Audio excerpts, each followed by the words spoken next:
kids had been trooping to the makeshift photo studio in the den all evening long to be snapped for the paper's annual Edwardstown's Kids Do Halloween feature. Instantly, Jeannie was smiling again.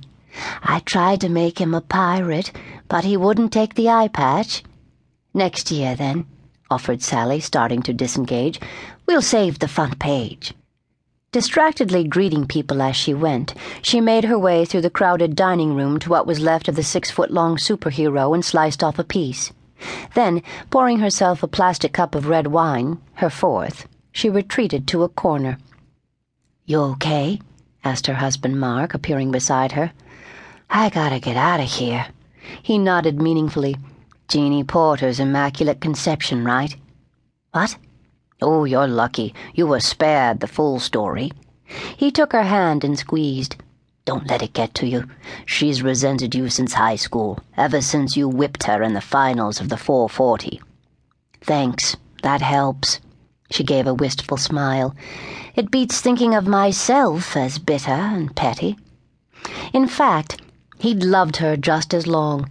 Even back then, she was more complicated than she showed. A lithe blonde with an athlete's grace, inquisitive and full of humor, her deep brown eyes reflecting her quicksilver moods. Something of a star himself in high school, rhythm guitar in the area's best novice rock band, like everyone else, he recognized Sally Benedict as a supernova, operating a level of competency and confidence that had nothing to do with normal adolescence. Already the future she'd been plotting since elementary school seemed to be unfolding. Who else in this rural New Hampshire town had ever won Mademoiselle magazine's annual essay contest with its prize of a summer internship in New York City? Who else had even thought to enter? 4 years ago, when she returned to town after her father's death in a car accident, it was as a big-deal reporter with the Philadelphia Inquirer, while he was still going off every day to their former alma mater, teaching science. So he was startled the first time they ran into one another by her offer to buy him dinner, and nothing short of floored by her admission that she'd had a secret crush on him also. Steeling himself for her departure 3 weeks later, he scarcely dared believe it when she announced her intention to stay. "What about your job?" was the obvious question. "My mother needs me a lot more. I hear they're looking for someone to run the weekly." She paused then with such conviction it was as if the words had never been spoken before. "This is home. This is where I'm happiest." As literal about these things as most guys, Mark understood only much later that, on some level, her return had at least as much to do with starting a family of her own. Even now, just 36, she could probably have her pick of high-profile jobs in Boston or New York. But what she wouldn't have was this rambling Victorian with its immense front yard and relatives close at hand, and the ability to bend a work schedule around the demands of motherhood. To Mark, an easygoing sort, the idea of kids was fine. Why not? In a vague sort of way, he'd always figured it would someday happen. But not having kids would be okay, too.